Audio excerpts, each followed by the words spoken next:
Sadhu, sadhu, sadhu. Namo tassa bhagavato arahato sammā sambuddhassa. Namo tassa bhagavato arahato sammā sambuddhassa.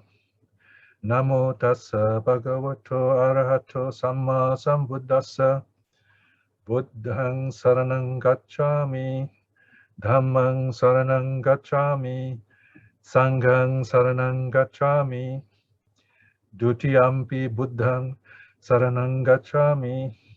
Dutiyampi dhammang saranang gacchāmi. Dutiyampi sanghang saranang gacchāmi. Tatiyampi buddhaṃ saranang gacchāmi. Tatiyampi dhammang saranang gacchāmi. Tatiyampi sanghang saranang gacchāmi. Pāṇātiپātā viramani sikkhapadang samadhiyāmi. Adinādāna viramani sikkhapadang samadhiyāmi. Kāmesu meccacara viramani sikkhapadang samadhiyāmi. Musāvādā viramani sikkhapadang samadhiyāmi. Surameraya majja pamadatthana veramani sikkhapadang samadhiyāmi. Sadhu, sadhu, sadhu. Right, now we'll do a bit of meditation, the one I'll be talking about later today, on the breath meditation.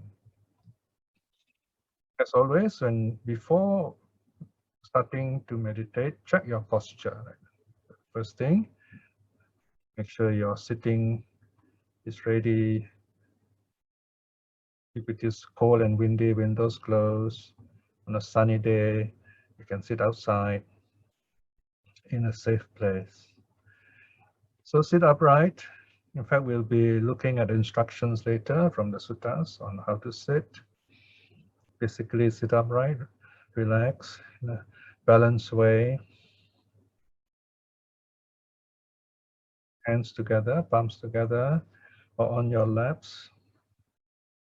The idea is to sit in the balanced way, relaxed way, to move as little as possible. Head slightly tilted forward or upright, and close your eyes. Or if you prefer to open your eyes, half closed eyes, looking down 45 degrees in front of you so that you are not distracted. Breathe easy, relax breathing. Don't force your breath. Don't control your breath. In fact, it will not work if you control your breath. The idea is to free the breath. Let it breathe just the way it is, like a baby breathing peacefully in and out. Your breathing is not always regular. Sometimes it is long, sometimes short, sometimes fast, sometimes slow. It doesn't matter.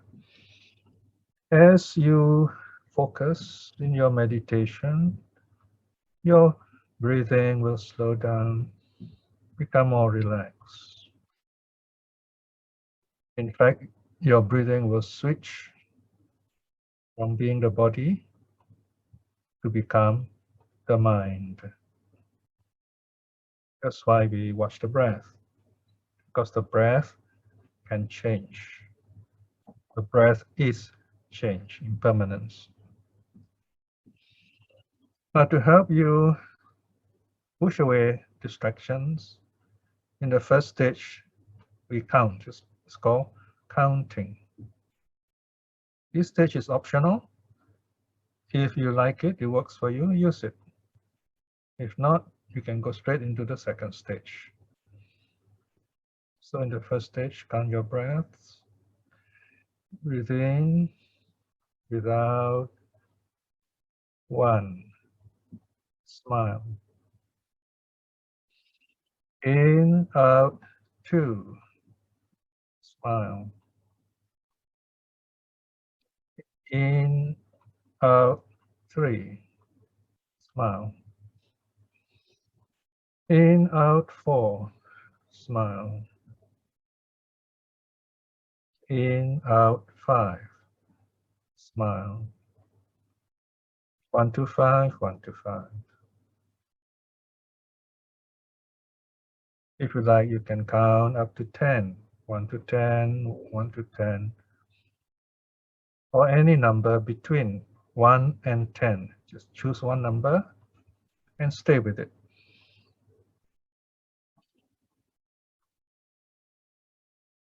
If you forget your number or you count wrongly, it doesn't matter. Go back to number 1. Just go back to number 1, start again. This is to help you push away other thoughts. Keep your breath, keep your mind on the breath, and smile. Smiling makes you happy, so that's easier to focus.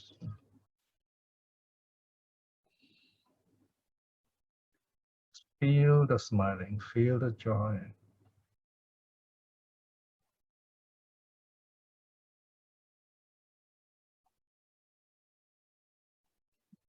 If there are any other distractions around you, sounds, or maybe you can feel the cushion, or even some thoughts that come, just smile at them, let them go.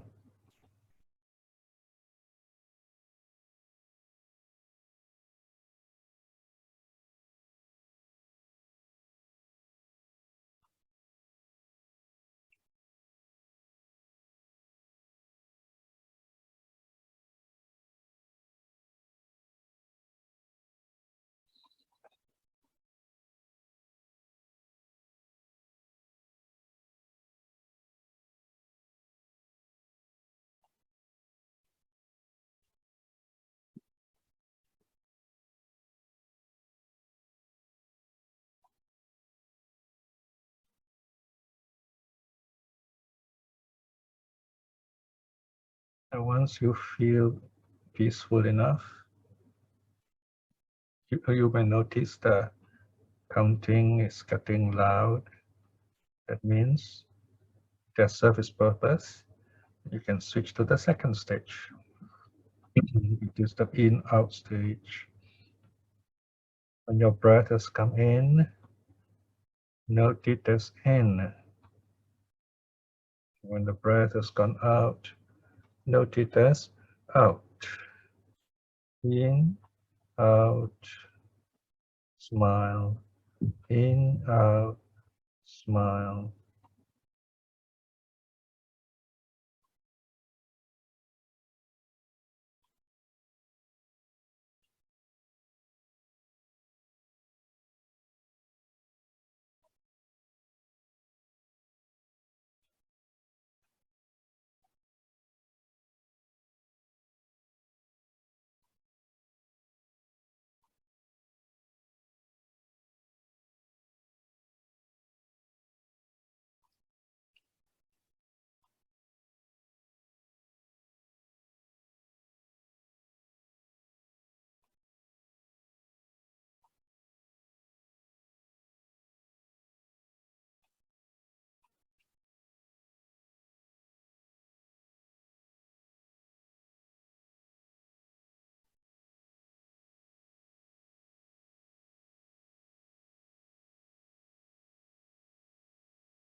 Just keep your mind focused on the breath, watching the breath coming in, going out. Whenever the mind wanders off, bring it back. Every time you bring the mind back, you become more focused.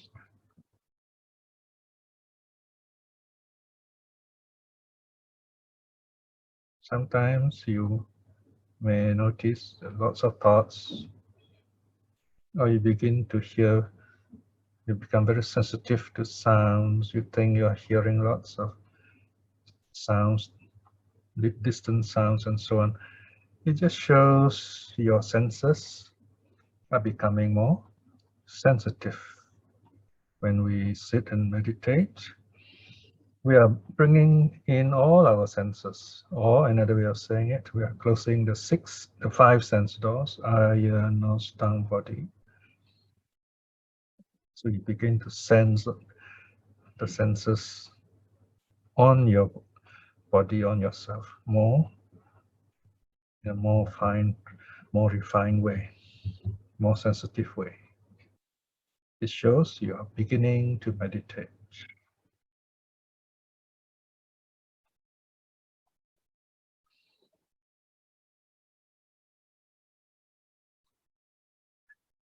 If you keep yourself relaxed and focused, you will notice your breath becoming more gentle, slowing down.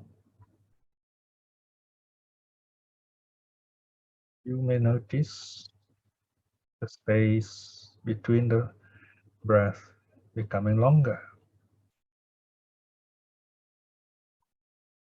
Then you are ready for the third stage, space or spaces. In, but you're not the in breath, and then the space, smile at it. No need to say anything. Just smile at it. And then out, space, smile again.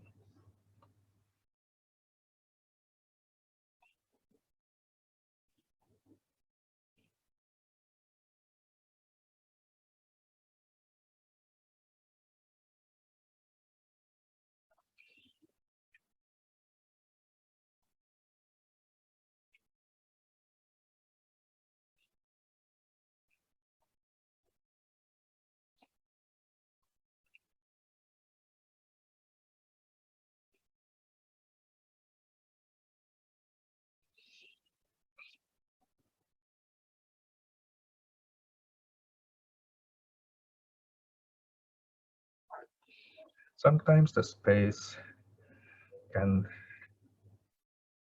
grow quite fast. Then just smile at it. Don't do anything. Just smile at the space. Feel the peace. Just let it be.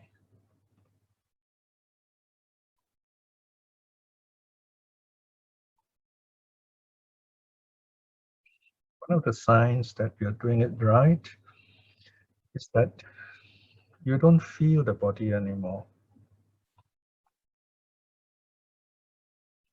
When you don't feel the body, you don't feel pain.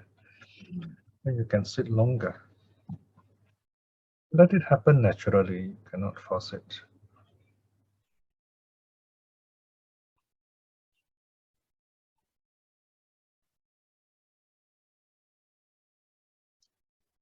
Now in the fourth stage is when the space grows very, very large.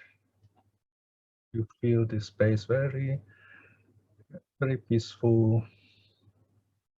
Like most of your breath has become space. The breath is very gentle, almost unnoticeable. This is the fourth stage. It's called silence because we don't do anything. It's so peaceful. We don't want to disturb it. We just let it be. This is the fourth stage. You may or may not get a fourth stage here, it doesn't matter. It's on your own.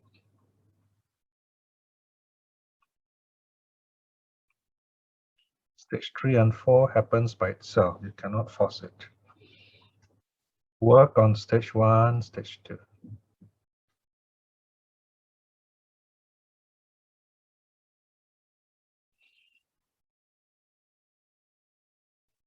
Now at this point, please review your practice. Review your practice. That means remember the peaceful moments. Even for a split second, you felt happy, you felt peaceful. Remember this. It will help you in your future meditations or whenever you need inner peace. Just reflect on this peacefulness. Or whenever you need some kind of positive emotion, just remember this wonderful peace. Also, remember any difficulties you face, any distractions, what caused it, so that you're better prepared next time to overcome such distractions.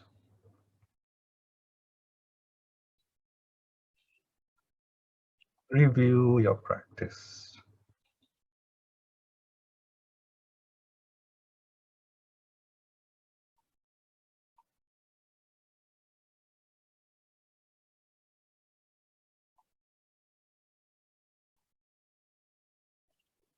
Now, before we end this sitting, you may open your eyes and just sit. This is called just sitting, getting ready to come out of your meditation.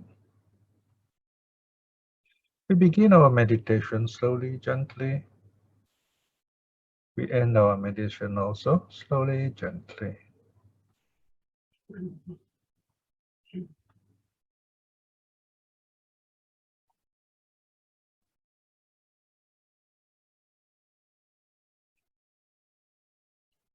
Sadhu, sadhu, sadhu.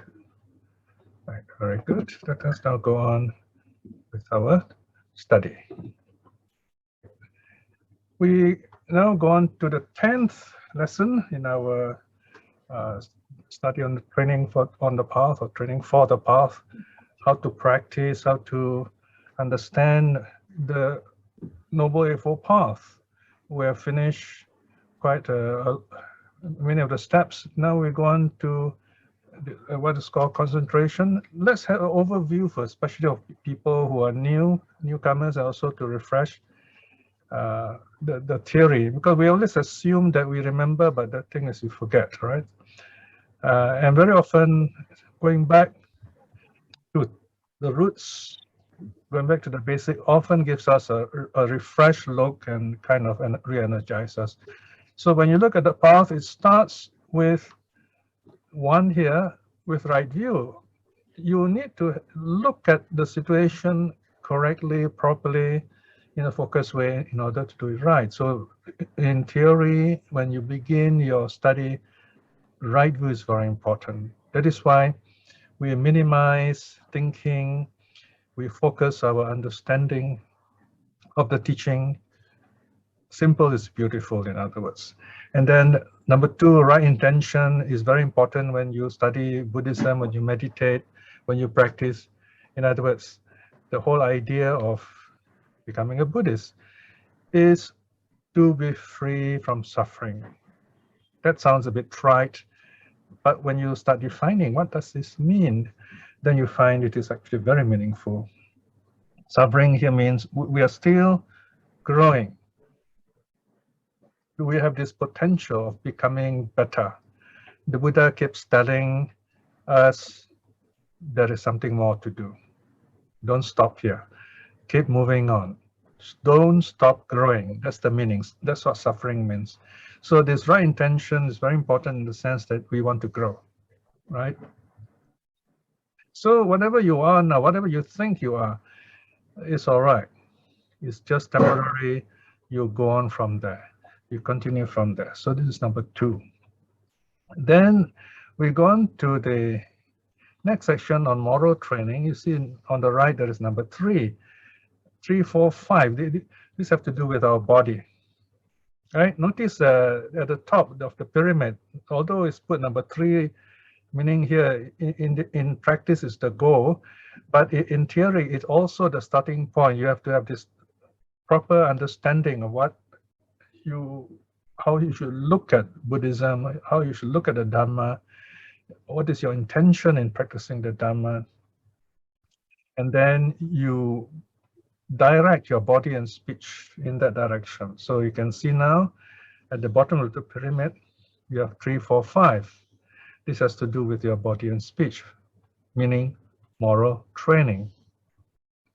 The precepts are about your body and speech. The 5th precept is about the mind, by the way. Okay, so we begin by talking rightly and of course listening to the teachings too, and then keeping our actions wholesome. Here will be the first 3 precepts, right? So that's number 4, right action, and then right livelihood includes the job that you're doing is also kind of helping you along, not taking away your energy and happiness, meaning in life and so on, things like that. So you have to focus, go along, focus yourself. Of course, not everyone's privileged to have all the right conditions at once. So in some ways, our past karma will work on us. Present conditions will affect us. So use your wisdom to fine tune, to see what needs to be done, what can be done, what need not be done, what you can let go, what you can renounce, what you don't need. So that's how you work yourself out to fine tune yourself on this journey so that we travel light and fast. And then in the middle, okay, you have training your mind. We are coming to that now. This is where we are now, okay? So we have right effort, which we spoke about the last time. And then now we're going to right mindfulness today. We have a lot to talk about. In fact, I have calculated we'll have 3 sessions because we'll talk a lot about meditation here. And then after that, we will look at the effects and the benefits of meditation. So that is under right concentration, number 8. So this is the overview of what we have been doing so far, the Eightfold Path in practice. So you can see when we talk about the path, we are talking about a journey, inward journey.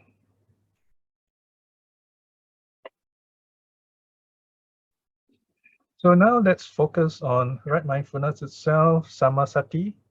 Sammā means right, proper, the practice that brings you up the path.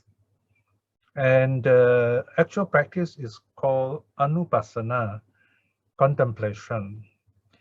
So let's look at this word, anupassana. Now, Pali words, especially the long ones, it's like a plant. You have the root and then you have the stem, right? And so here, anu is the prefix, pasana is seeing. So anu can mean again and again, or anu can also means following after. You don't get lost. You keep your mind focused after the breath, for example, right? You see the breath. So seeing over and again, in this case, the body, feelings, the mind, and mind objects. There are 4 things here, and these are the 4 satipaṭṭhāna we will look at in a moment, okay? So anupassana means to see again and again. See, in this case, see with our inner eye. When you close our eyes, we see more. In meditation, close your eyes, see more. So that's the meaning of anupassana, right? Then when you open your eyes and look around you, you see the world more clearly as it is. And in that sense, you will know better what to do, what not to do. Now, sati, in Satipaṭṭhāna, sati means memory. We often translate as mindfulness, but it has also the element of memory. We have to remember what we have learned that is good in the suttas. We have to remember how well we practice, to remember the happy moments, and all these are the foundation of our future better practice. So part of it is memory, recalling the good things that we have been building up.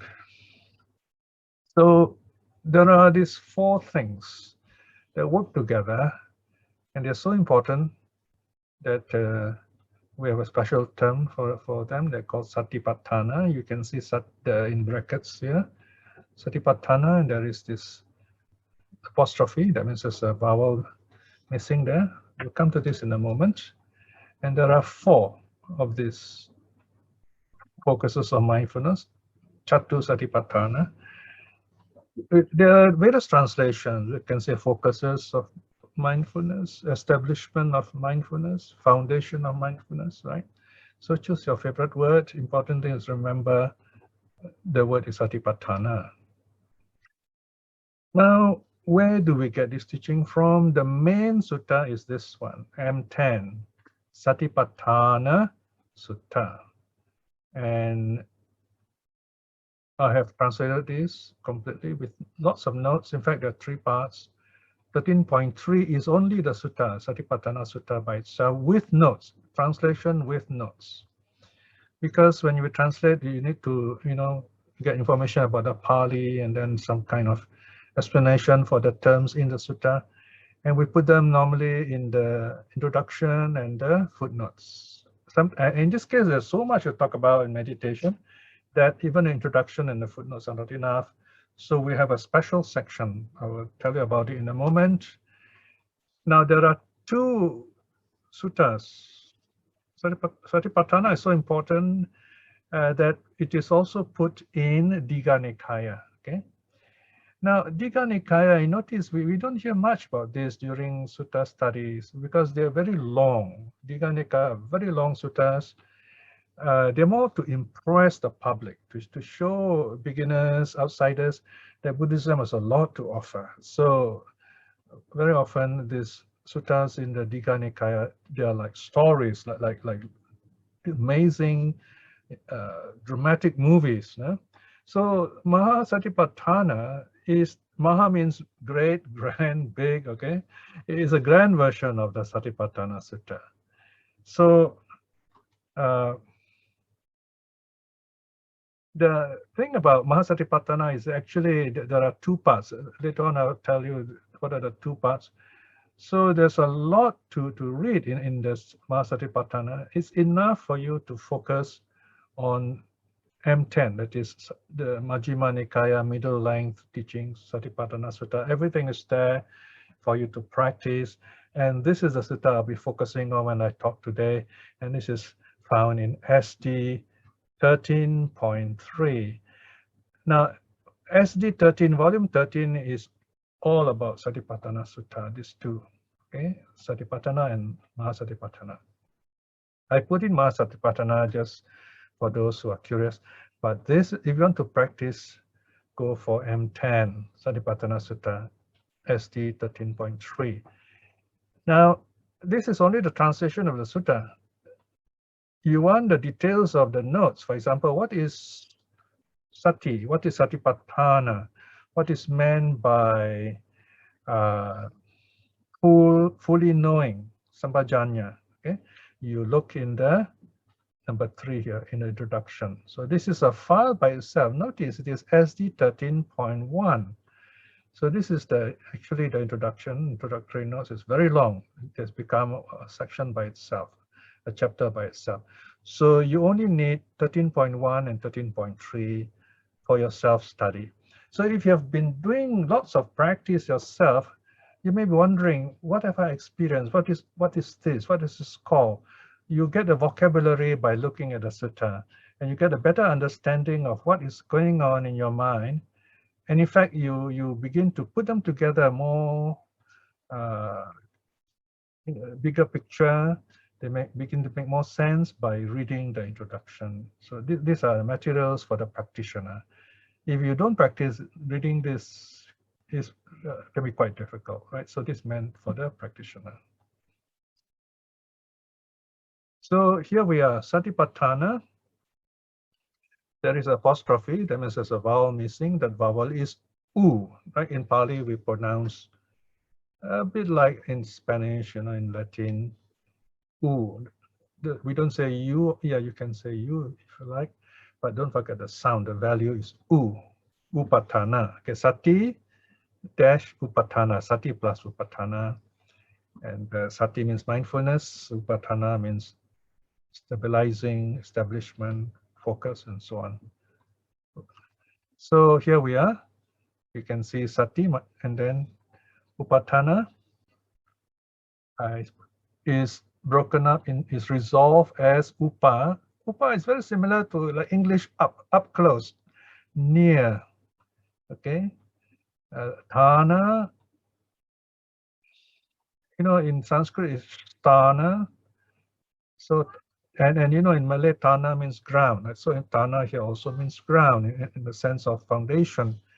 And then you have the Sanskrit sthana, and it becomes istana in Malay, meaning palace. So it's a grand place. It's a place. So thana means place, placing, foundation, focus, and so on. You place the mind in a focused, stable way. Okay, and you put this mind up close to the breath, so we can take the idiomatic sense of upatthana as something like a support for the mind, support for focus, for mindfulness. So sati upatthana is satipaṭṭhāna. Some people mistake this as sati plus paṭṭhāna, this abhidhamma paṭṭhāna, but it is something else, okay? So this is the meaning of Satipaṭṭhāna. So you can look up details of this in 13.1. So the vital foundation of any Buddhist meditation as mental training is Satipaṭṭhāna. Okay? So this gives you this grounding for your mind to build up. This meditation gives you happiness right here, right? You've gone for retreat, you feel good, you feel happy. And this also prepares you for the path, helps you to attain the path in this life itself. If you continue to reflect on impermanence, you have to make this determination, separation. I want to attain awakening in this life. I want to be a stream winner in this life. Okay. A lot of people have this strange, wrong view that if they want to become enlightened, they're going to lose all the nice things they have in life, things like that. They won't be going shopping, or they can't have parties with friends anymore. It's not like that. You'll be the way you are, but you'll be happier, and you'll be doing things which are more meaningful and useful. And you won't be getting yourself into trouble, let's put it that way. Or if you do get yourself into some kind of difficulties, you will know what's going on, you will know how to get out of it. So stream winner is basically a happy person who is a very wonderful person, who has lots of common sense, and who's basically is joyful and brings joy to others. So that's the stream winner. So let's look at the Satipaṭṭhāna Suttas again in some detail, as I mentioned. Focus on first let me talk about Mahasatipaṭṭhāna Sutta first. This is a big sutta, it's D22, and it is filed as SD 13.2. It is a combination of two suttas actually. All right, you have 13.3, that is M10 if you remember, and the Satcha Vibhanga Sutta, M141. Okay, so this is translated by itself in SD 11.11. So that is why the Mahasatipaṭṭhāna Sutta is very long, because it contains the Satipaṭṭhāna Sutta itself, M10, and then it closes with this Satcha Vibhanga Sutta. Satcha Vibhanga means analysis of the Four Noble Truths. So can you imagine, it goes into great detail on the Four Noble Truths. Another sutta as long as M10, as long as the Satipaṭṭhāna Sutta. So it's very difficult to study such a long sutta, right? So M141 is a detailed analysis of the Four Noble Truths. So this can be studied as theory, of course, but if you want to meditate, you got to focus on the practice, on the practical details. So this is where you go for the Satipaṭṭhāna Sutta, M10, SD 13.3. So this is a special teaching on Satipaṭṭhāna meditation in theory and in practice. When you read it before you do a meditation, you find, wow, this is tough reading. And then you meditate and you read it again, you find, oh, now you have a better understanding of what's going on. Okay? So remember, when the Buddha's teachings is a record of a person's meditation and his attainments, his awakening. So it's really amazing that someone can write all this in great detail for our benefit 2,500 years later, and it's still as clear as before, especially when you do practice the meditation. Now, there are 4 kinds of mindfulness meditation in this connection in the Satipaṭṭhāna Sutta M10. Okay, this is what the Buddha says. Let's go back to the Buddha. Here, bhikshus, right? So once the Buddha says bhikshus, is talking about meditators, including ourselves. A monk, a meditator, dwells exertive, fully knowing, mindful, contemplating the body in the body, contemplating feelings in the feelings, contemplating the mind in the mind, contemplating dharmas in the dharmas. So let me just stop here while I explain why this strange language. This is almost technical, but yet the language is simple. The style is repetitive because the Buddha wants to be sure that we do not make mistakes in the practice. All right. So first, look at line 2. Line 1, in fact, you can see here, bhikshus. Okay, here means right now in this teaching, in early Buddhism, not in other kinds of Buddhism, not in science, not in anything else. Here in this practice, in your meditation, bhikshus, you are the meditator, you are the renunciant. The moment you sit down, you close your eyes, you are renouncing the world. That's the real renunciation. Okay, a monk who may wear robes with all the titles, big titles, but he doesn't meditate, or he is earning a salary. He's not a bhikshu, he's not a meditator, and yet you, beautifully dressed, riding a car, driving a car, riding an elephant in a Dhammapada, says the Buddha, you are a real monk because you have renounced. When you are meditating, you have renounced. You are renunciant. So that's bhikshu. So a monk, okay? Bhikshu, he used bhikshu here when the Buddha is addressing the monks. And then the monk is that renunciant, follows the Buddha's teaching. Dwells means practice. Exertive, or exertively, if you like.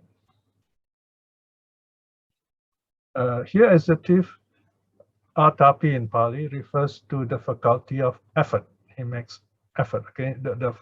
The 5 faculties in meditation, okay? The 5 faculties begin with faith. It's not mentioned here, but it's understood. We have faith in meditation, faith in the Buddha's teaching. And we make an effort when we meditate. Whenever you meditate, you make an effort. Fully knowing. Here, fully knowing refers to wisdom, right? The wisdom faculty. And you are mindful, you're watching, okay? Fully knowing means you are learning. Mindful means watching, right? So that is mindful. And how do you do that? Contemplating anupassana, remember? You keep on watching, contemplating the body in the body. You look at, with your eyes closed at this, you look into your body. The body as body. You don't look at the body and think of something else. That's the meaning. When there is the body, there are feelings. Now you watch feelings. When you watch the body, you notice feelings arise. And what watches the feelings? It's the mind. So you watch the mind. You watch the mind as mind. What is this mind as mind? We'll go into details in a moment. Basically, it means we don't see the mind as something else. We see it as it is. We look into it, we analyze it. The mind in the mind. And then you see the dharmas. Now, this dharma has got a really huge vocabulary here. So one of the meaning, one way of interpreting it here is to take it as realities, the phenomena, big word phenomena, arising in your mind when you meditate. What do you see when you meditate? What do you see in your mind? What are the realities in your mind that arise when you meditate? So that is dharmas. You see them as they are. You don't start thinking, oh, okay, this is like this in this book I read, this is like that. No, then you're thinking. You watch them as they are, the dharmas in the dharmas. Okay, now what does the Buddha say next? The purpose of all this, right? So when you do this, removing covetousness and displeasure in regard to the world. Now there is two things going on here. One is removing can mean you prepare yourself. If you really want to start meditating, you get rid of covetousness and displeasure in regard to the world. Covetousness means one thing, what you see out there, especially what people have. You say, wow, this person has a nice phone, nice car, nice house, whatever. And you say, I want to have it too, right? So there's no end to it. It's called fashion. That's how the business people make money. They show it, they show other people having it, using it, and they want you to follow. That's covetousness. So you have to let it go. That's the meaning of renunciation. The opposite of that is displeasure. In simple terms, these two words means liking and disliking in regard to the world. Here, the world refers to the five senses. It refers to whatever arises in your experience in the world. And the world, of course, comprises your eye, ear, nose, tongue, and body. What you see, hear, smell, taste, touch. That's the world. There's nothing more beyond that. So you don't look at the world liking or disliking. You see it as it is. That's the meaning here. That is the meaning of renouncing the world. Then you're able to go into the four Satipaṭṭhāna. And when you do this four Satipaṭṭhāna properly, then you really are able to overcome covetousness and displeasure. So we come back to this scenario again. This time you come back stronger, you know what to do, you are not troubled by it anymore. So this is the expert coming back, clearing away covetousness and displeasure. Now, covetousness and displeasure is a short term. It's a Greek terminology, synecdoche. Synecdoche is a short form. For example, when we say, let's say, Malaysia and Singapore are playing football, and we say, oh, you know, Malaysia won, you know. Like, it's not like a country, is it? But we use the word Malaysia to represent the players. So that, or Singapore won, okay, so synecdoche, right? So covetousness and displeasure, they are synecdoche for the five mental hindrances. They represent all the five mental hindrances. Once you overcome desire for sensual pleasure, or sensual craving, or sensual lust, and ill will, you overcome all the other four, that is sloth and torpor, restlessness and worry, and doubt. Everything will disappear. Okay, so this is the short form in this definition of Satipaṭṭhāna. All right. So this last part, removing covetousness and displeasure in regard to the world, refers to samadhi, refers to concentration. All right. So you have four of the faculties mentioned here. You have effort mentioned in under assertive, and then you have fully knowing is wisdom, and then mindful refers to mindfulness, of course, and the last phrase, removing covetousness and displeasure in regard to the world, is the concentration itself. The mind gets focused. So there you see, kind of in a nutshell, what happens in meditation in terms of the four Satipaṭṭhāna.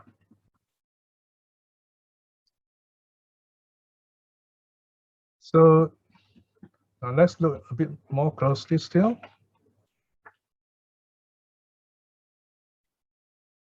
How do we observe this?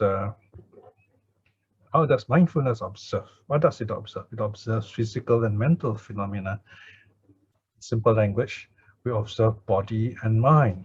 You remember at the start of this whole series, I talk about how do we know, what do we know, right? We know we have a body. How do we know we have a body? Because we have a mind. The mind knows there's a body. So we work with those things. So the 4 focuses of mindfulness, the 4 Satipaṭṭhāna, are number 1, the body itself, or in this case, it's called kaya, the body. Okay, and it forms the what's called body-based meditation, and the special term for it is kaya anupassana. And notice the word anupassana is there again, anupassana. Okay, so this is a compound, kaya anupassana, contemplation of the body, or contemplation on the body, if you like. I use the simple English body-based meditation because this is a meditation which is you use your body to watch. Okay, and then you have number 2 focus of mindfulness is for your feelings, vedana. Remember, we study a lot of vedana in the other lecture on the 5 aggregates. So in this case, we practice what I call feeling-based meditation. So here in the Satipaṭṭhāna, all these things we learn in the 5 aggregates become our practice. Right? Notice, in fact, these 2, they form the 5 aggregates also. Like body is rupa, is called rupa in the 5 aggregates, and then feeling is the same, vedana. So here you have vedana anupassana, contemplation of feelings, or feeling-based meditation. Now, these are just names. You're going to begin by looking at the names. Later, we're going to go into details to tell you what they mean. Number 3, or the 3rd focus in Satipaṭṭhāna, or the 3rd kind of Satipaṭṭhāna, is mental states. It's the mind itself, citta. Notice here it's called citta. It is the mind that can be trained. Okay. And this is, of course, called mind-based meditation, citta-anupassana. Okay, so this is when the mind is trained, it's called citta. We don't use mano in this case, because mano is the wild mind of the world, if you like. Okay, so citta is the one that we train. Okay, citta-anupassana, citta plus anupassana. This is mind-based meditation. And we come to the 4th focus of mindfulness, the 4th Satipaṭṭhāna, is Dharma itself. Now, the word Dharma is English, it's anglicized. Of course, it's Sanskrit, and it's found in many big English dictionaries. So I use words which have been anglicized, right? It's not that I'm pro-Mahayana or anything like that. To me, it's English. I don't see it as Mahayana. I see it as English, Dharmas, okay? And you can use Dhammas, and there's nothing wrong with that. It's just that Dharma sounds more English, with the R sound. So this is reality-based meditation, Dhammanupassana, okay? Reality-based meditation. So notice, theoretically, we start with the body, number 1, right? We watch the body, for example, the breath, and then feelings arise, we watch feelings. Thoughts arise, we watch thoughts, and then after that we experience certain kinds of realities that help us to understand ourselves better. Okay, so in a simple way, this is how to look at it. So these are the 4 focuses of mindfulness, the 4 Satipaṭṭhāna: the body, feelings, mental states, or mind, if you like, dharmas, or realities. Yeah. Yes. Okay. Take a break now. Time for a break. Yeah, just nice, no? All right. Let's now look at the types of body-based meditation. Remember, this is the first of the 4 Satipaṭṭhānas, body-based meditation. So Satipaṭṭhāna actually is a set of meditation where you direct your mind. You learn to focus your mind in a way so that you use yourself, see yourself understand yourself. For this reason, we can define meditation in a very nice way as knowing our mind, training our mind, freeing our mind. Okay, so, or if you like, you can say knowing the self, training the self, freeing the self. The self here means the mind. All right, and we begin with the body. Right, so the best known of the body-based meditation, of course, is the breath meditation. Mindful, and the name, Pali name is Anapanasati. Anapanasati. Now, you look at the Pali word, you can see there is a caret, right, in over the A here. That means this one is a conjunct vowel. It's more than one vowels. So you have ana here, and then here apana. Right. So the ancient Indians they've forgotten which means in breath, which means out breath. So there are two words, ana and apana. Okay, one means in breath, one means out breath. But the dictionaries don't agree, which is in, which is out. So when you combine the two anyway, we say in and out breath. Okay. But pana or prana means breath, also means breath, like panatipata, right? To stop the breath, to destroy breath. So here, more technically, we have ana plus apana, sati, mindful of the in-breath, out-breath. So we can translate as mindfulness of the in and out breath, or idiomatically, in simple way, breath meditation. Then the second meditation in this first set, body-based meditation, Kaya Nupassana, remember, are the four postures, Iriyapata in Pali. We are going to the syllabus first, then I'll go into details. The third set of meditation is full knowing or fully knowing, Sampajanya. Sampajana also sometimes is used, Sampajana, which can be an adjective. And then number 4 is a bit difficult, but it's there as therapy, perception of foulness or asubha. This is a reflection on the 31 parts or 32 parts of the body. And then there is analysis of the 4 elements, dhatu, vavatthana. And then there is the dreadful 9 channel ground meditation or graveyard meditation, if you like, Vatika. 9 stages of bodily decomposition, 9 or 10 stages. Of course, the best known is number 1, 2, 3, and 5 are also practiced. 4 and 5 needs special supervision. You may not need it. Under certain circumstances, they will be helpful. We'll talk about this a little later. Now let's look at breath meditation as taught in the Satipaṭṭhāna Sutta, Anapanasati. In the suttas, the Buddha teaches us, and how bhikshus, the samā, dwell contemplating the body in the body.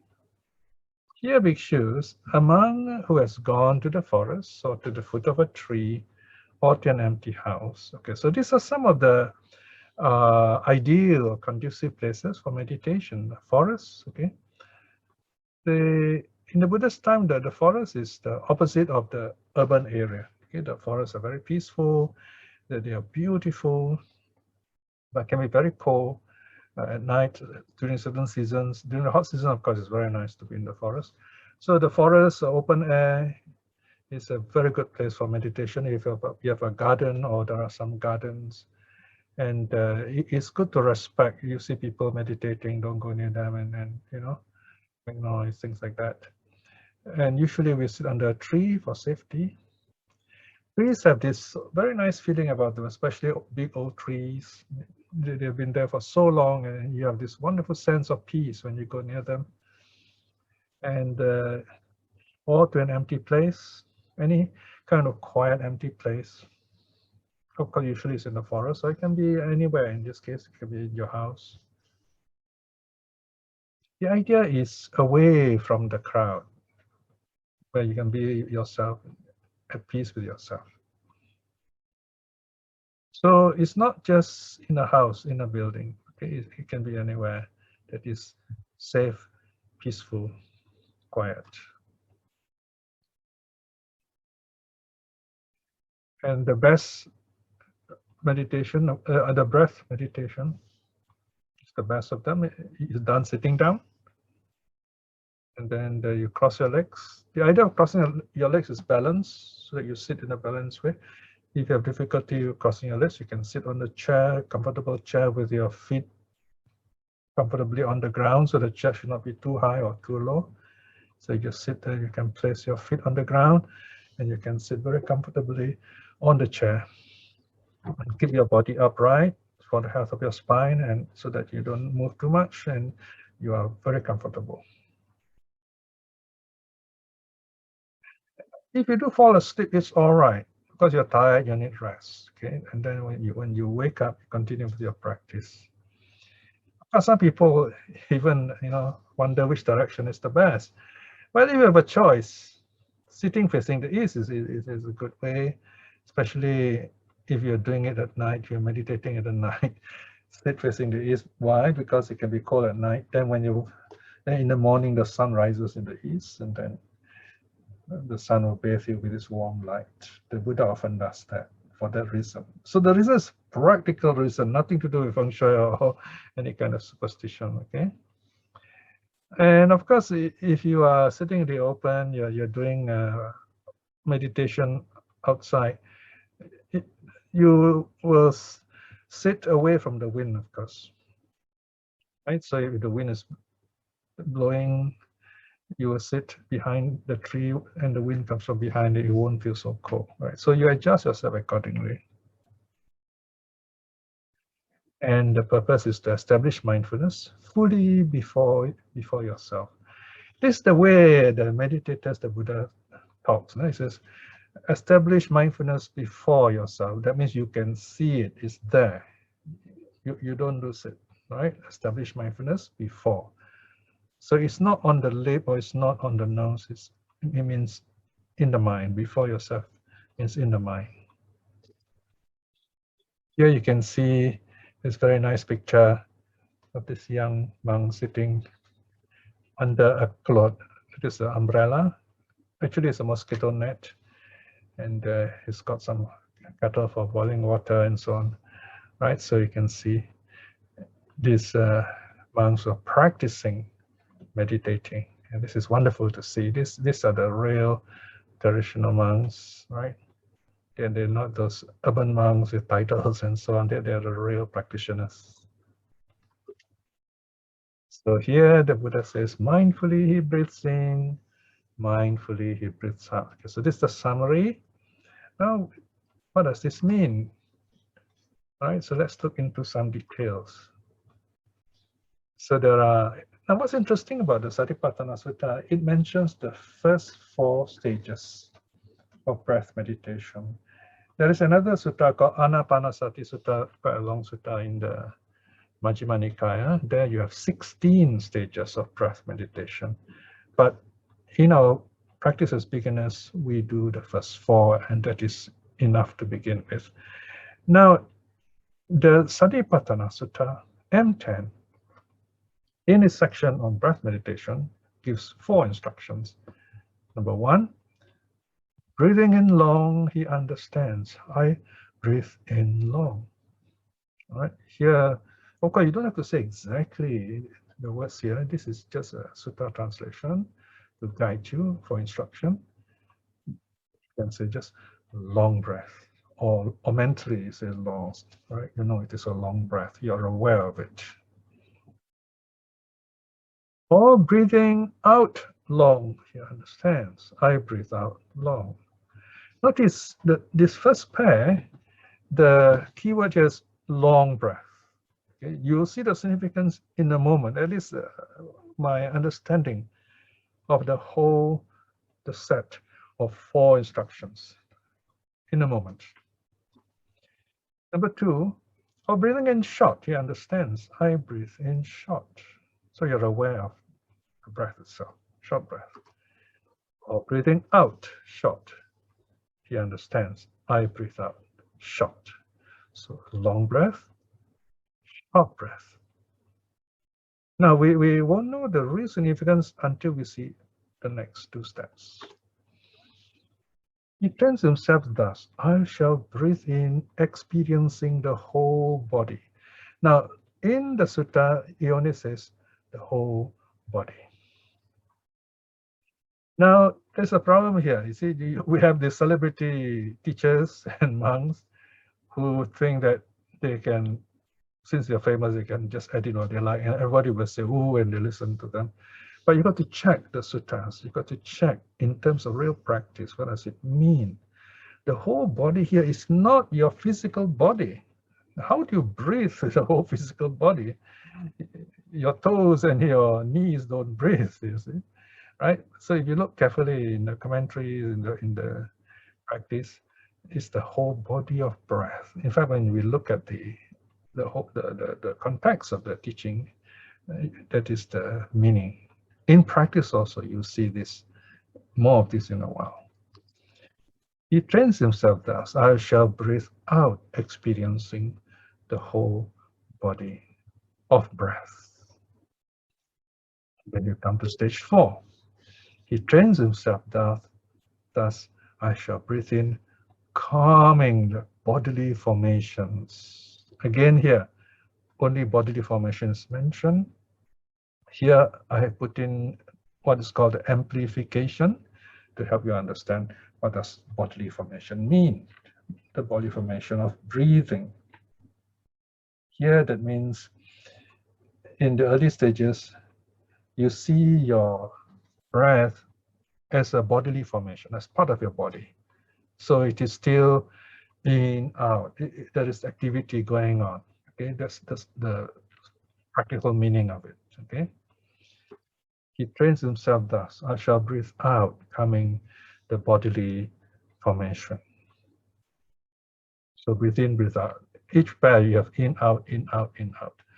Long, short, whole breath, calming the breath. Now that makes good sense.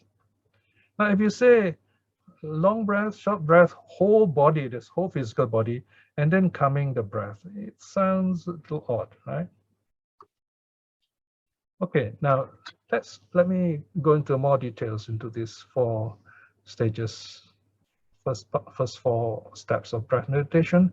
In fact, this is what we've been doing actually, the 4 stages of our breath meditation, right? Except for the counting, of course. So now when you start your breath meditation, you notice you tend to breathe in long, out long, in long, because you've been walking, if you are late, you'll be running, so you'll be taking deep breath. Okay, so long breath can also mean deep breath. So you watch that. Just be aware of that. Deep breath in, deep breath out. Just long breath in, long breath out. So you notice it, you know it, you watch it. Okay, you can count it. You can say in breath, out breath, and then slowly you find your breathing slowing down. Okay. Your breathing slowing down. So once your breath starts slowing down, what do you notice? You notice there are spaces in between, right? So if it is short, there is this space. Okay. Now all this is not taught in the suttas, but this is what the meditation teachers over the centuries and decades, they notice this and they find this helpful as tips for us, practical tips when we meditate. Okay. So that the breath gets shorter. In other words, we don't need so much breath, so there are more spaces in between the breath, right? So, but as we do this, in stage 3, you begin to notice the breath coming in, and then there is a space, and it goes out. That's the whole breath. In, space, out, space. That's the whole breath. See, so this is the theory, the whole breath, right? In space, out space. You watch the complete cycle of breath.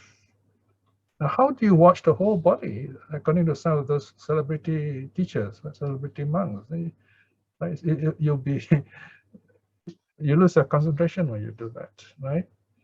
So whether the breath is in or the breath is out, you watch the whole breath. In, breath, space, out, breath, space. So this is found in number 3, right? So as you watch this, you find your breath slowing down, becoming peaceful, almost unnoticeable. That's the stage where your breath is no more physical. It becomes more and more mental. Okay? So that's the meaning of calming. Your breath becomes more peaceful.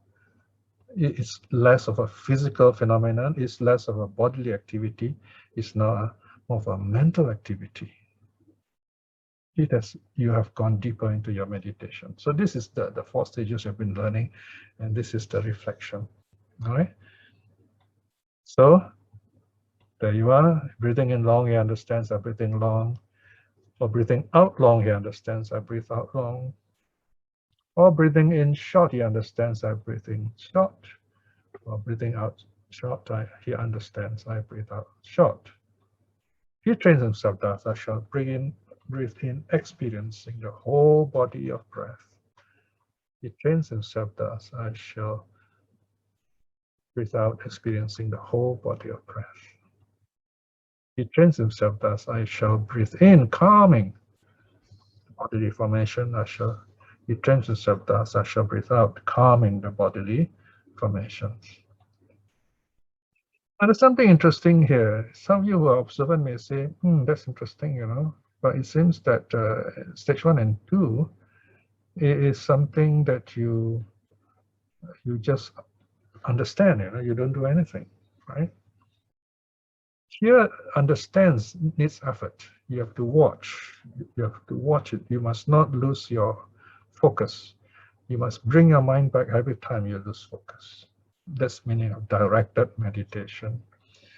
Whereas in the case of 3 and 4, you experience the whole body. Here, the keyword is experience. You see it. It is there. You watch it. You cannot make it happen. That's the meaning. Then your body, your breath starts to calm down. You just let it be. By letting it be, it calms down. You cannot do anything to it. That's the meaning here. Undirected meditation.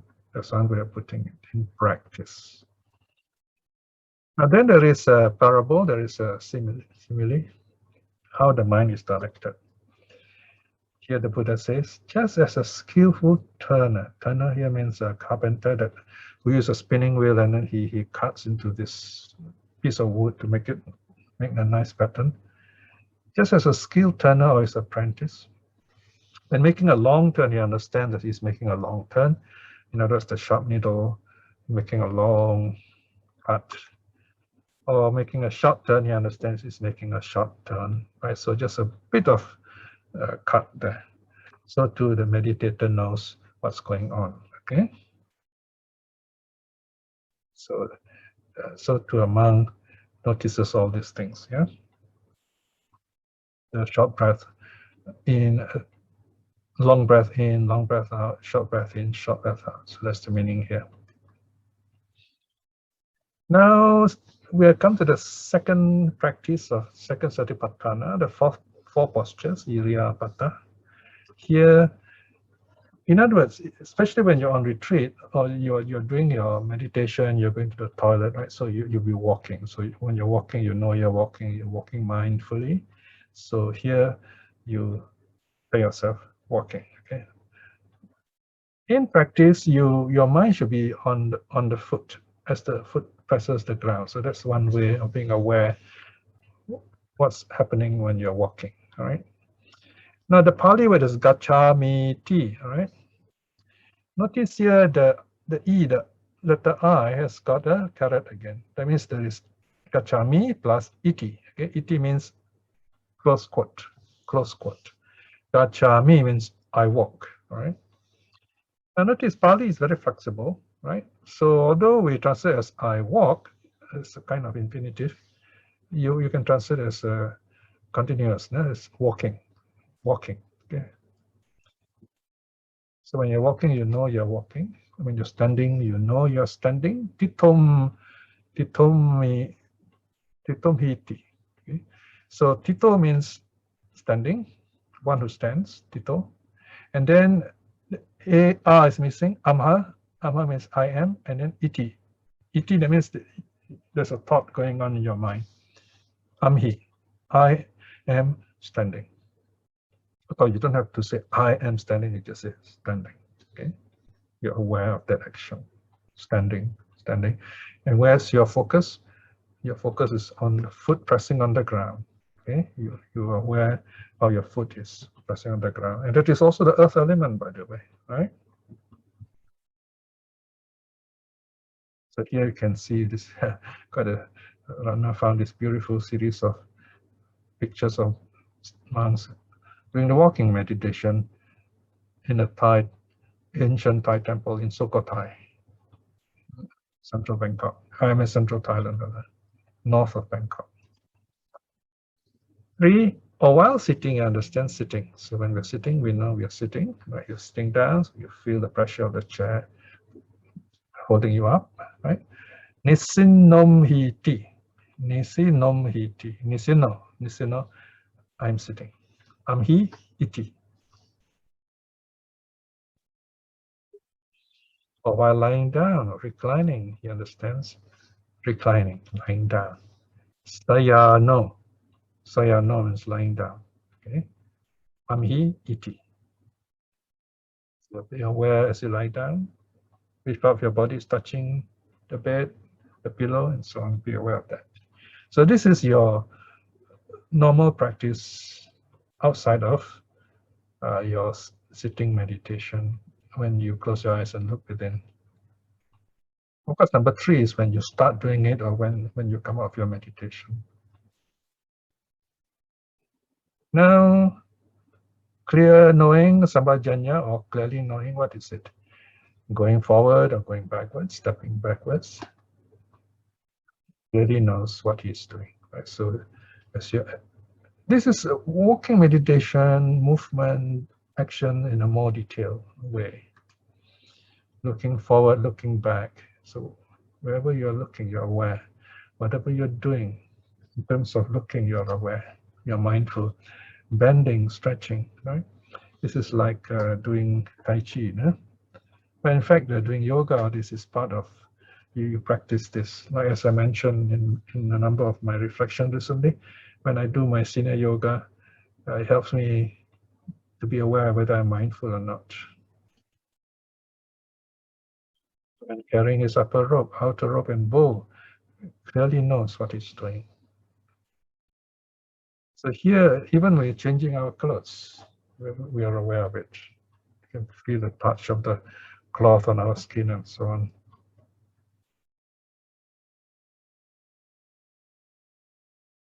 Eating, chewing, drinking, chewing, and tasting, clearly knows what he's doing. So here, this is mindful eating. All right. So as we eat, we just chew and we know. So notice, you can notice how the monks eat. They eat really slow. I remember the late Kantipala was once interviewed when he was still a Theravada monk. He was eating very slowly, very mindfully. And this reporter was interviewing him, said, "Wow, you're eating so slowly. Aren't you hungry?" And he said, "Oh yeah, of course I'm hungry. That's why I'm eating slowly. But I'm enjoying my food." Okay.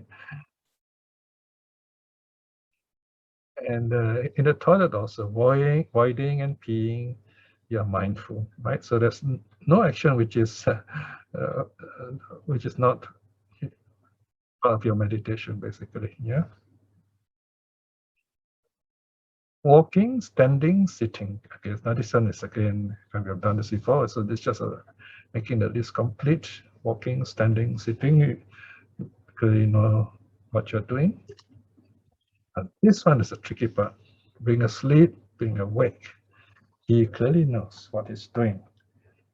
So here, non-meditators say, oh, this must mean when you're falling asleep and when you're waking up. Of course, that could be part of it, but that's not the actual sense of this. Those who have done deep meditation will know that even when you're sleeping, you can be aware after the fact. Upon waking up and you look back, you're able to recall how you slept. Okay, so this is how the deep meditators will tell you, right? So, and then of course, when you're awake is in your daily life, all right? So these are technical details. You may not be able to notice this as a beginner, but in due course, this is an information which you might like to know. Looking, remaining silent, so you are mindful, clearly knowing what you're saying, how you're saying it. When you're silent also, you're watching it, you're feeling peaceful with it, and so on. So this is clear knowing or fully knowing, sampajanya. All right, so now nearing the end, the section of foulness. 31 parts of the body. Okay, this one is one of those quite tricky teachings. Here in the sutta, the Satipaṭṭhāna Sutta, the Buddha says, a monk or meditator reviews this very body, wrapped in skin and full of various impurities. From the soles of the feet upwards, you can reflect from down up, or from the crown of the head downwards, up, down. In this body, there are body has nail, teeth, skin. Now notice skin is very far apart to the right, because that's the word which we remember. This is called the skin. It's called the skin pentat, skin 5. Right? So here is where in Pali tradition they don't follow the first word, they follow the last word, the skin 5, or in Pali, tacha panchaka. In Pali, it's kesa, loma, naka, danta, tacho. So in Pali, it's called tacha panchaka. With tacha as the 5th, skin as the 5th. This is the first meditation that any monk has done as soon as he's ordained. He's taught this. Okay? All I am is head hair, body hair, nail, teeth, skin. This, of course, are the earth elements. Then goes on to practice this, what I am: flesh, sinews, bones, bone marrow, kidneys. So again, kidney is the last one. So this is called the kidney pentat, the kidney 5. Okay, the set of 5. You notice there are 5 things here. Okay, so that's how they remember. All right. And that set, you have heart, liver, membranes around the lungs, spleen, and the lungs. So this is the lung pentat. Now notice, when you look at all this list, you begin to understand that the people those days in Buddha's time, they actually open up a body and notice what it is composed of. Okay, and so if you're medical students, if you're doing medicine, you have to look at bodies. So this is a helpful meditation. The fourth meditation here is large intestines, small intestines, stomach contents. Notice it doesn't say stomach, it's the stomach contents. And dung, all right? Now this is interesting because the sutta stops there. The sutta says dung. So this actually is the dung pentat. But Buddha Gosha doesn't seem comfortable with this and added in the brain, okay? In the Buddha's time, the brain was not mentioned very much, okay? Never not mentioned at all. It's by no commentaries, Buddha Gosha decided to put the brain as the 5th. So it's called the brain pentat. So whether you want to add in the brain or not, it's up to you in this case. Yeah. And then the 5th. Now notice 1, 2, 3, 4, they are earth elements. And number 5 is water element. Bile, phlegm, pus, blood, sweat, fat. It is called the fat sestet. The fat 6. There are 6 items here. And the last one, number 6, tears, grease, saliva, snot, oil of joints. All of joint is the liquid inside your joint that makes your joint smooth. Okay, smooth movements. So these are 5. Urine is the last. It's all water or liquid. Right? This is called a urine sestet, urine 6. So you start with number 1, by reflecting number 1 on the body. The idea here is to make your meditation interesting so that you can overcome sensual desire in this case, right? So these are very helpful to overcome thoughts of sensual desire, that kind of difficulty. Okay? Otherwise, you don't really need this. You can reflect on impermanence of these things. Yeah, of course, that helps too. And here there is this parable of the body, just as if this body were a bag open at both ends. You got the mouth and the other opening, full of various kinds of grain, such as hill rice, paddy, green gram, kidney beans, sesame, husk rice. And a man with good sight were to open the bag and examine them, saying, "Oh, this is hill rice, this is paddy, this is green gram, this is kidney bean, this is sesame," and so on. Yeah.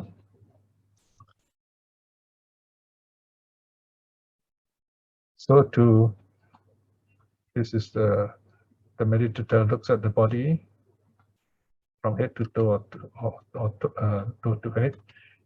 The head has, body has nail, teeth, skin, flesh, sinews, bones, bone marrow, kidneys, heart, liver, membrane around the lungs, spleen, lungs, large intestine, small intestine, stomach contents feces, brain, bile, phlegm, pus, blood, sweat, fat, ears, grease, saliva, snot, all of joint, urine. These are the body parts. And finally, just for tonight, we look at the 4 elements. So this is also part of the watching the body. It's called Dhatu Vavatana. Dhatu, the A has got a line over it. Yeah. A monk or meditator reviews his body, however it may be placed or disposed in terms of the elements. There are in this body the earth element, that is, for example, head, hair, body, hair, nails, teeth, skin. And you have the water element or the liquids. And you have the fire element, the heat of your body. And then the wind, the air coming in, the air going out. This is a skilled butcher, or his apprentice, having slaughtered a cow, were to sit at the crossroads with the carcass divided into portions. So too a monk reviews this body, however it may be placed or disposed in terms of the elements. There are in this body earth element, water element, fire element, the wind element. Okay? You can say air element or wind element. This parable is interesting because it talks about this butcher killing a cow. Now you notice in India, nowadays they regard a cow as sacred. So it shows that the idea of the cow being sacred was not really known in the Buddha's time. So it started after the Buddha's time. So it's not an ancient practice actually. In the Buddha's time, they used to kill the cows and eat it for those who are not monks, not Buddhists. Okay, so there you are. This is the first part of our study of the 4 Satipaṭṭhāna. We will stop here for today. Thank you, Piya, for the teaching. Can you stop sharing? Okay, stop sharing. Yes, here we are. Okay, thank you very much. Now you have 20 minutes. All right. Now, please turn on your video and we have our Q&A session. Thank you. There's one question here. Yeah, can I ask something? Yeah, sure. Yes. Yeah. Okay, thank you so much. Yes, Mr. Who was the Piya Tan? You call me Piya. Sorry, so sorry. Yeah. So let me know you already discussion is the here 31 parts. Almost please we see there's 32 parts in there. Kaya Gada, something like this. How different it is the situation? I'm sorry, I don't understand your question. Yeah. Can you explain more detail? So let me know. You already discussed the 32 parts as the kaya. And then this is a kaya gada 30, no? Ati madmi kaya kesa loma naka the Yes, like this. yeah. It is included as the common place as the 32 part. Yes. Here that you discussion that just only 31. I know included in the Satipaṭṭhāna Suttas 31. But let me know that. How about 32? So you want to know how it became 32, is it? Yeah, sure. Sure, yeah. It's found in the Visuddhimagga. Okay, so Buddhaghosa is said to be the one who added in the brain part to make it like either a round number, or maybe he felt that, you know, putting dung as the last one doesn't sound very, very nice. So I really don't know. So this one. So you have a choice in your practice. You can follow 31 or 32. It's up to you, because it's still part of the body. So in terms of practice, we need not worry too much about all these little details, right? So you go where you're comfortable in terms of practice. Like Buddhaghosa thinks it should be 32, right? So if you feel that helps you, you use it. So in meditation, we should not be too caught up with the theories and the views, but we practice on the nature of the body as being impermanent and conditioned. Okay? Yes, sir. Okay. You mean that just only the Buddhaghosa point out the 32? Is that right? 32 in the Visuddhimagga. Yeah. Other I found the other sutta some place. I know remember now is there. So, okay, thank you, sir. Yes, as I said, it's up to you. You want to follow 31, 32, it's up to your practice. It doesn't matter in this case. That is why in the sutta we put square brackets, so you have a choice. The practice comes first here, okay? You can do 31, I mean, that's fine, you see. If you're not sure, keep to 31, all right? Okay, any other question? Venerable, you have another question, right? You type in the chat box. Can you please ask now? Venerable Chitta, Vichita. Second question, you have a second question, is it? Yes, sir. I second question is that how different is the samatha sati and vipassana sati? Can you explain a little? Sorry, samatha? Samatha sati and vipassana sati. How to practice? Oh, what you mean is sati in samatha, yeah, and sati and vipassana. Vipassana. Oh, vipassana. Yeah, inside meditation. Inside meditation. Vipassana is a modern practice, as you know, taught by Mahasi Sayadaw and his teacher. Yeah, which is very helpful. Yeah. And then you have this the practice in the suttas also. And then and the key word here is sati, right? Is it what you're talking about, sati? Yes. A key word is sati. Yeah. Again, here, as I say, if you study the suttas, sati is putting your mind right here, right now.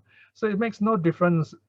They're both based on the same thing. There's no difference here. You put your mind right now. That's the breath. You watch the breath. That is sati. Okay. Yes. Of course, the teacher will go into great detail and tell you a lot of things if you attend retreats or go for practice. Okay. So yes. Here we keep to the beginner level here. Most people are beginners here. Okay. Yes, sir. So keep your mind focused on the present, whatever is arising here in the body, in feelings, in the mind, or the reality is arising. In the next two lessons, we'll be going to more detail of what we have spoken today. So okay.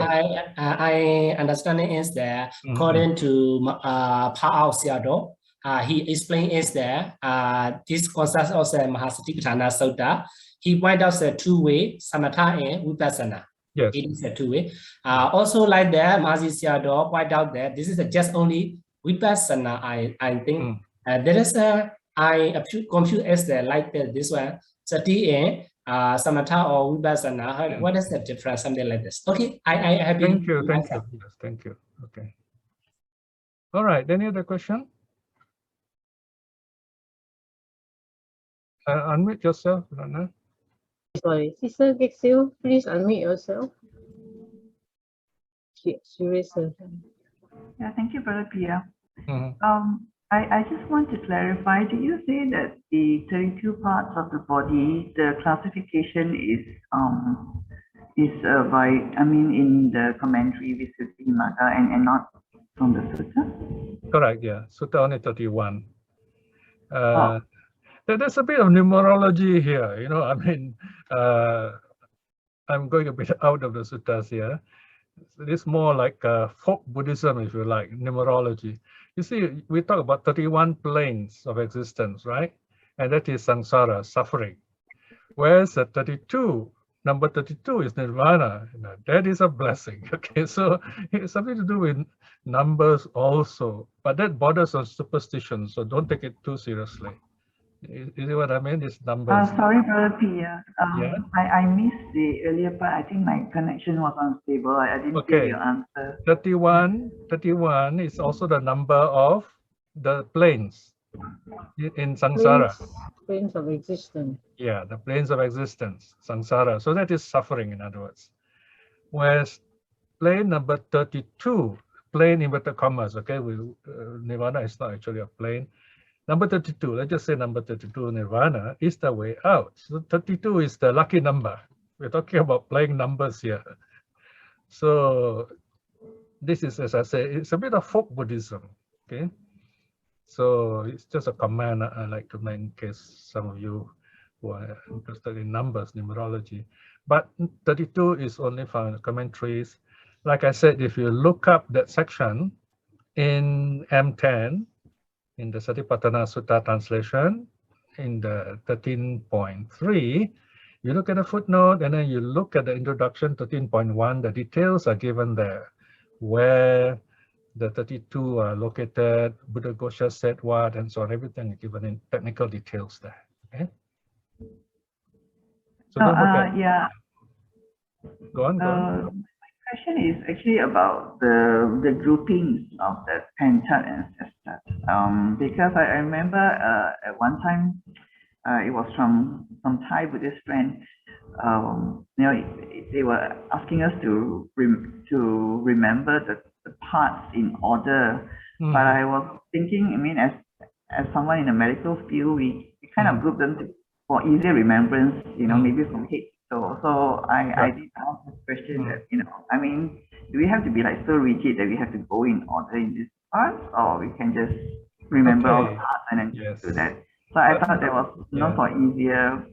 True. Yeah. No, I agree. Yeah, this is interesting because in the Buddhist time, I don't know if they have all those systematic ways like the way in modern medicine you have. So Buddhism came up with this really excellent list, you know, in lieu of modern medicine. Now, if you are a medical person and you have this wonderful list which helps you to remember those body parts and you use them in terms of meditation, I think this is a wonderful occasion. You practice and then you compare the traditional method, you see, and you see what experiences you can share with us. That'll be interesting. The sets of 5, 5, 5, and then 6 is to help the meditator remember the different parts. If you look carefully into this kind of practice, the meditation teacher will tell you, okay, you remember the 5 first, the tacha panchaka, the spinach, number 5.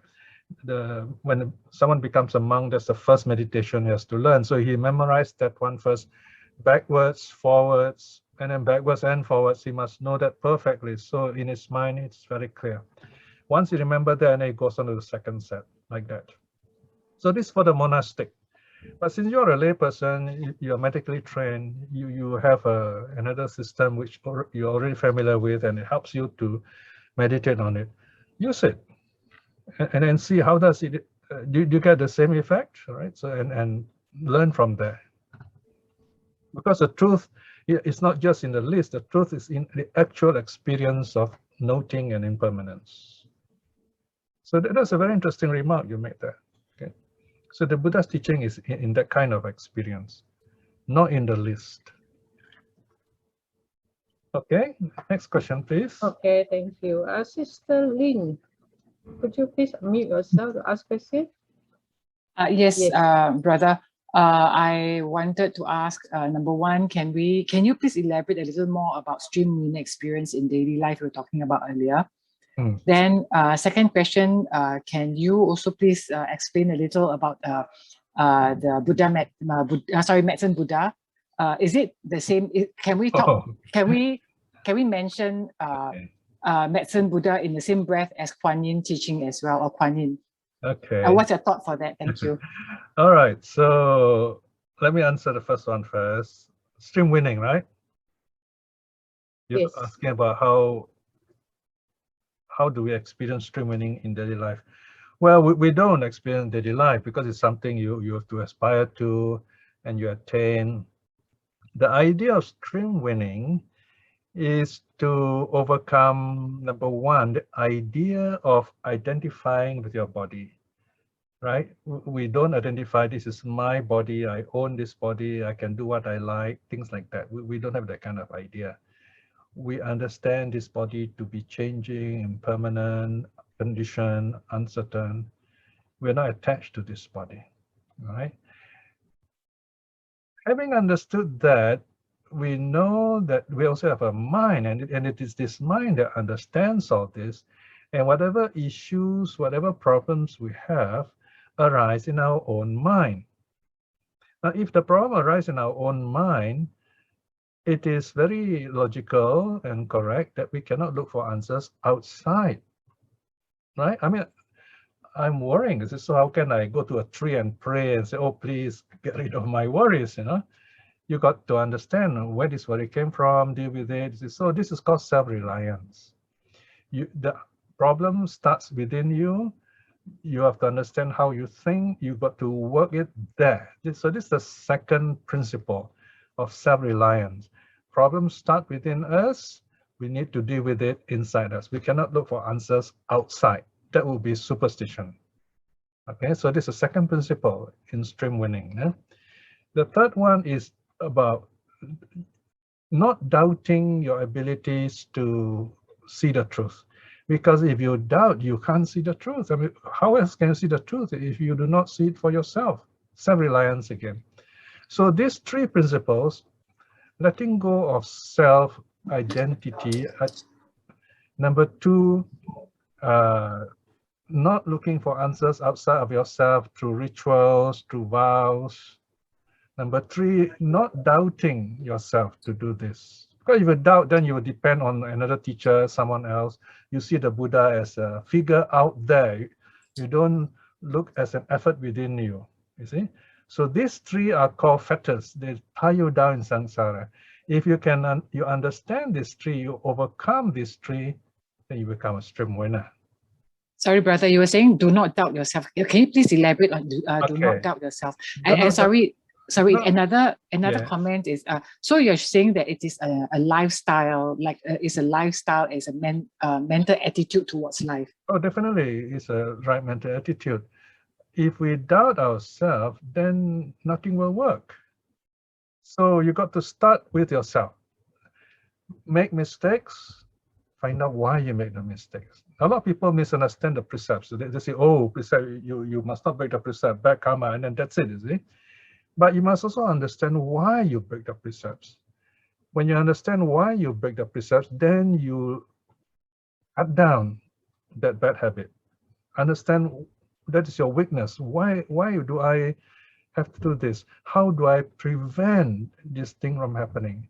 Right? That's why the Buddha put 5 precepts together, because he knows these are the 5 things which are very tricky and we easily break them. So find out what's wrong from there. Okay? And only you can find out for yourself. So in Buddhism, the Buddha's teaching, there's always this reminder, you can do it, you must do it. No one else can do it for you because the problems are really within you. Each of us are like that. When you understand what's going on in yourself, then only you understand what's going on in other people too. Then you are in a better position to help others. So these are the three principles of stream winning, okay? Breaking the fetters of self-identity view, attachment to rituals and vows, because if you follow rituals and vows, that means you are looking for answers outside. And then doubt. You must overcome doubt. Overcome doubt, you come for sutta study, you study suttas yourself, you build up your wisdom. So these are the three basic things you must overcome, all right? So if you can do this, in the long run, you become a stream winner. In this life itself, you can become a stream winner, okay? So this is the first answer, no? Sorry, brother. Sorry, then can I just check, what's your comment on, because you're talking about we can still carry on with our daily life, meaning we can still go shopping. Yes, we yes, still can see shows. I'm actually a little you know, there's this conflict. Reason being that especially when we see shows and when the show is it shakes your emotion. Then it doesn't give you the peace. Then how do you? Very good. I understand your question. Let me answer. Yes, please. Okay, you see, we're not talking about a monk or a nun becoming a non-returner or arahat. That's different. The one is you're a monk, you're doing a meditation, you're going to jhanas. If you attain jhana, that means you totally have no taste in sensual pleasures anymore, because the jhanas are beyond the senses. You have this joy that is so pure and so good, you don't want to enjoy such a pleasure because they're so gross and vile.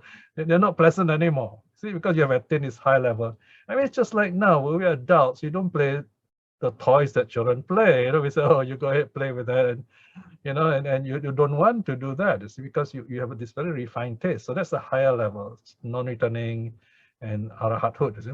Here, the Buddha is talking about stream winning and once returning, especially for the lay people. You got King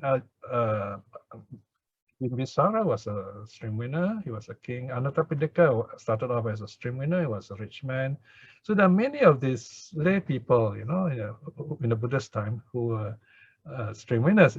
Yes, let me confirm. You can watch your shows, but watch good shows. Don't watch the bad shows. I mean, you can go out, enjoy life, you know, and you will really enjoy life in a good way, not in the wrong way. See. You won't be gambling, for example. You won't be drinking, getting drunk. Okay. The problem is in the West, they will still drink, but social drinking, you know, because in Scotland, Italy, the culture is such. But they will cut down. They will be more mindful. Their lives become, in one word, the principle of today's lesson: mindful. Okay. Okay. Now I've already reached 10 o'clock, so I'm just going to tell the audience I'm taking a bit of extra time, okay, if you say 50 minutes at the most, to answer further questions. No? You ask about all these other kinds of Buddha, okay, medicine Buddha, Kuan Yin, and so on. And this is outside early Buddhism. These are later forms of Buddhism. As I mentioned, in later Buddhism, they take aspects of the Buddha as symbols. So medicine Buddha represents, when you look at the medicine Buddha, you should reflect on the Four Noble Truths. The Buddha is teaching how to heal ourselves by understanding the disease, how the disease arises, its ending, and then practicing good health. The path. The path is good health. So it's another way of talking about the Four Noble Truths. The Four Noble Truths as healing us from suffering. Right? Over the centuries, the idea of medicine Buddha became so magical and ritualistic that people forget the real meaning of it. Kuan Yin is compassion. Kuan Yin represents compassion, especially in China. You know, Kuan Yin, Avalokitesvara started off in India as a masculine, you know, and went to China, it became feminine for good reason. The women need freedom. So they saw Kuan Yin, or today they see Kuan Yin as feminine, and then they form sororities. In other words, they worship Kuan Yin, and then they form sisterhood, they live together. This is the beginning of an excellent old folks sorority. Better than what you call that old folks home. These ladies, they stay together single and support each other. It's a wonderful way of, staying together. They don't have to become baby machines.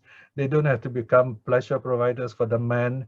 They are free for themselves because they look up to Kuan Yin as their figure of compassion. So they see the Buddha as a compassion aspect. Okay?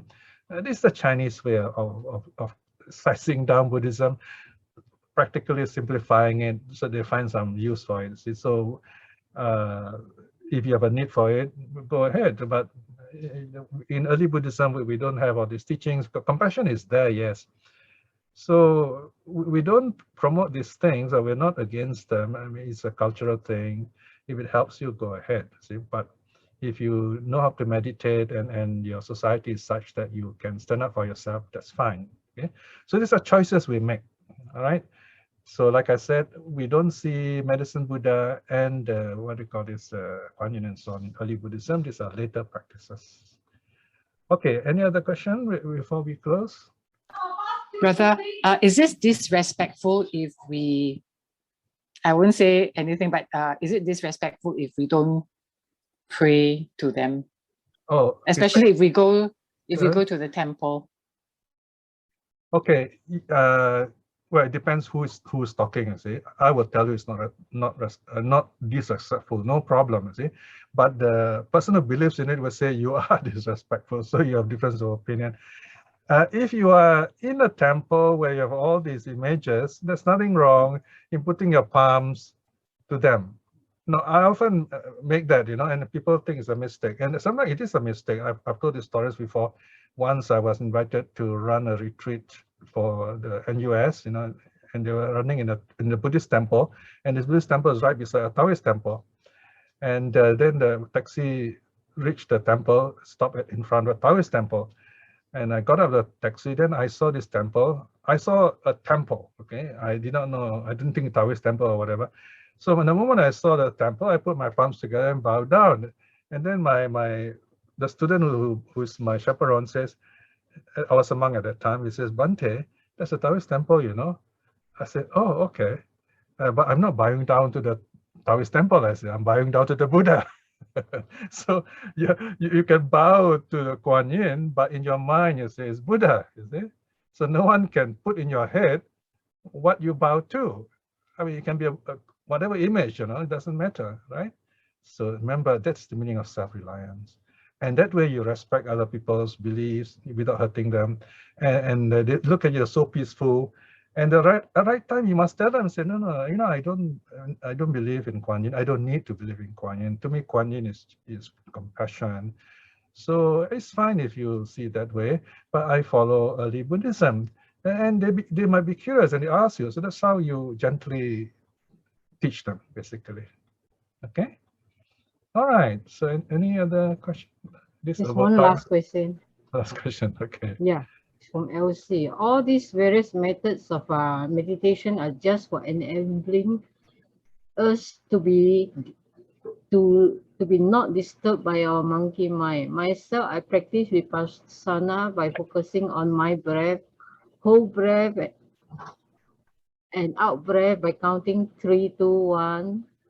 In 3, 2, 1, hold 3, 2, 1, out 3, 2, 1, hold, and paying attention to my tummy rise and fall and not the lung until I just relax on rise and fall, rhythmically getting into the blissfulness.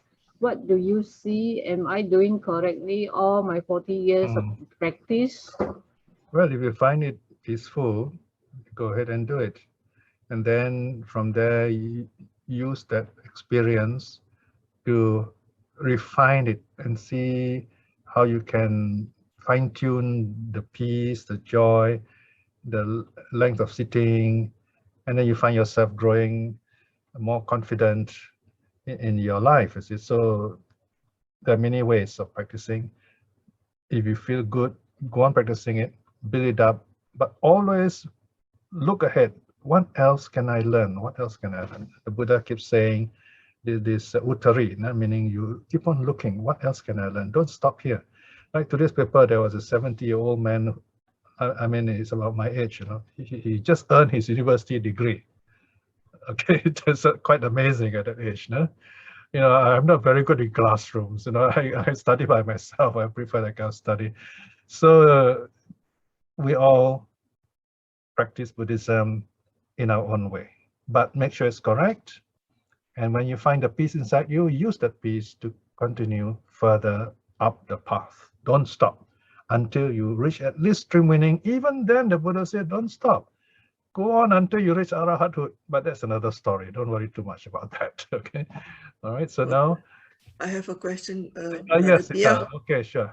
Yeah. I find that in every meditation, there most after you finish with your meditation, there is always some wisdom that arises. For example, can you share with us? Simple yeah. Okay. The last, when I was in Belgium, I see that, like Ratna was saying, you become your own teacher. Yes. And then I was, I stopped pondering. Yeah. Oh, you're now your own teacher. But in these courses, you are not allowed to ponder too much. You have only to learn the technique. Yeah. After that, I can't help it. Yeah. But the next time I was thinking, oh, I'm my own doctor. Then you're your own healer. Yeah, there are so many, you become so skillful. Then I asked the teacher the next day when I went for interview, then I asked the teacher, what is it, that is the meaning of pain? Then he was saying, yeah, if you have pain, you just look at the pain objectively. You don't identify yourself with the pain. And then I say, oh, good.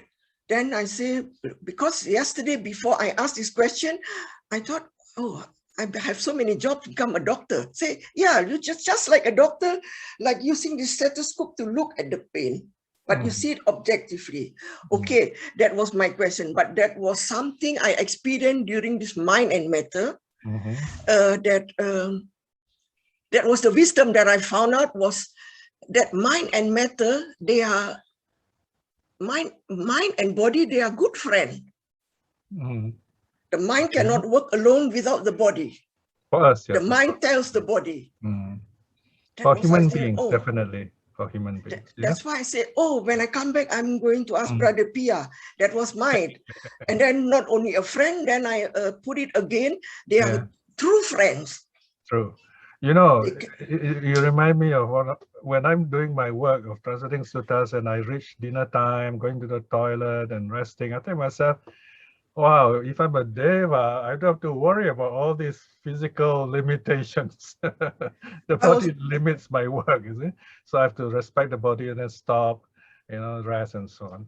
So, but if you meditate, yeah, you open up your body to higher. Yeah, that was from there I found out that, oh, before I didn't have this idea, and somebody, oh, it can be the wisdom.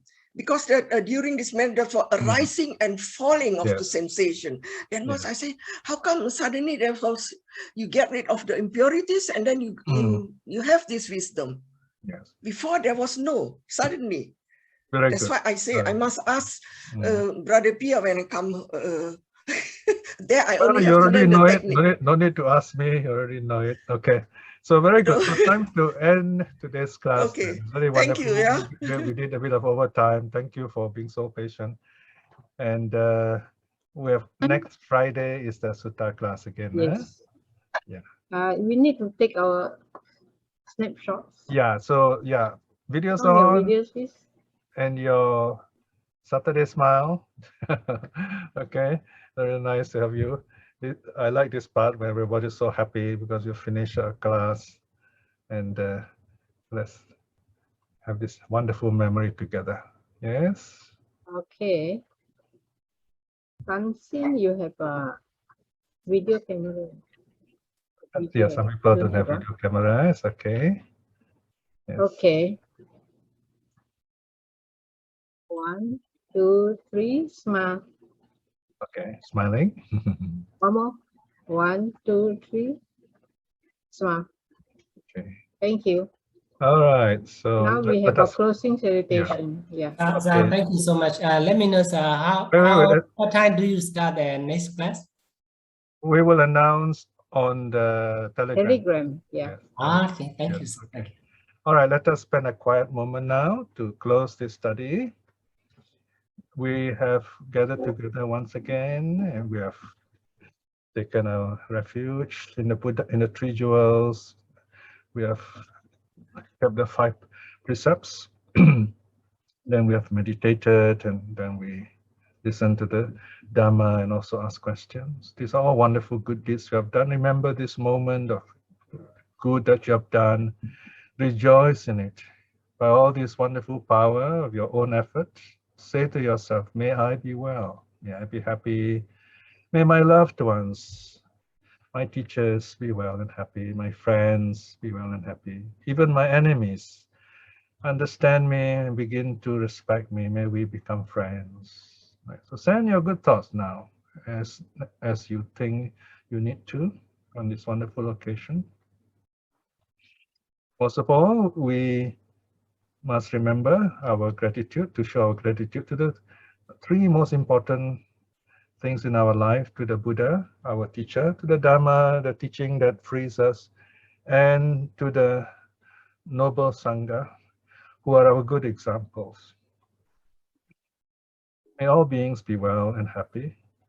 Arahang Samma Sambuddho Bhagava Buddhang Bhagavantang Abhivademi. Bow down. Swakato Bhagavata Dhammo Dhammang Namasami. Bow down. Satipaṭṭhāna Bhagavato Sāvaka Sangho Sanghang Namami. Bow down. Sadhu, sadhu, sadhu. Thank you, everybody. Thank you. Grateful to Teacher Piya, grateful to Sister Ratna Yeah, for Thank your you. kind teaching. Have a good weekend, everyone. Thank you. Have a good weekend. Happy for everybody. Bye. Good Thank night. you, Brother Thank Piya. you. Thank you, Brother Piya. Happy